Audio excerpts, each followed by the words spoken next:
News special update. ఆంధ్రప్రదేశ్లో రహదారుల అభివృద్ధిపై జరుగుతున్న దుష్ప్రచారానికి ఉప ముఖ్యమంత్రి కార్యాలయం గట్టి కౌంటర్ ఇచ్చింది.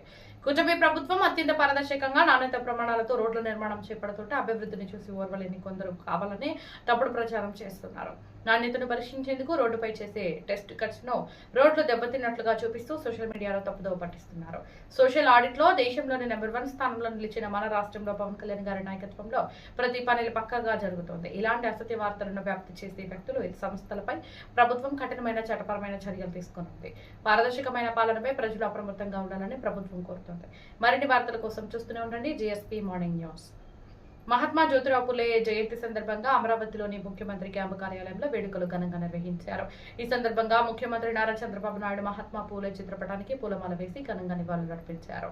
ఈ కార్యక్రమంలో మంత్రులు సవిత, అనగానే సత్యప్రసాద్లతో పాటు పలువురు కార్పొరేషన్ చైర్మన్లు, బీసీ నేతలు పాల్గొని అంజలి ఘటించారు. ఈ సందర్భంగా ముఖ్యమంత్రి మాట్లాడుతూ సమాజంలోని అసమానతలను తొలగించి వెనుకబడిన వర్గాల అభ్యున్నతికి, మహిళా విద్యకు పూలే చేసిన కృషి చిరస్మరణీయమని కొనియాడారు. పూలే ఆశయ సాధనకు ప్రతి ఒక్కరూ కృషి చేయాలని ఆయన చూపిన బాటలో నడుస్తూ సామాజిక న్యాయాన్ని అందించడమే తమ ప్రభుత్వ లక్ష్యమని సీఎం ఈ సందర్భంగా పిలుపునిచ్చారు.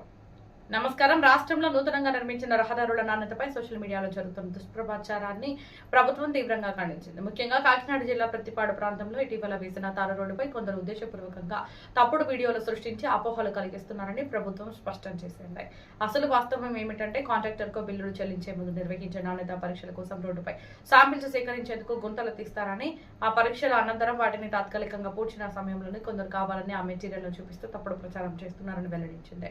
రహదారులు మాత్రమే కాకుండా ప్రతి అభివృద్ధి కార్యక్రమంలోనూ కూటమి ప్రభుత్వం అత్యున్నత ప్రమాణాలు, పారదర్శకతకు కట్టుబడి ఉందని, అందుకే దేశంలోని సామాజిక తనిఖీ వ్యవస్థలు వరుసగా 2వ ఏడాది కూడా మన రాష్ట్రం మొదటి స్థానంలో నిలిచి 100% పర్యవేక్షణ సాగిస్తుందని ప్రభుత్వం పేర్కొంది. ఇలాంటి తప్పుడు వార్తలు వ్యాప్తి చేసే వారిపై చట్టపరంగా కఠిన చర్యలు తీసుకుంటామని ప్రభుత్వం ఈ సందర్భంగా హెచ్చరించింది.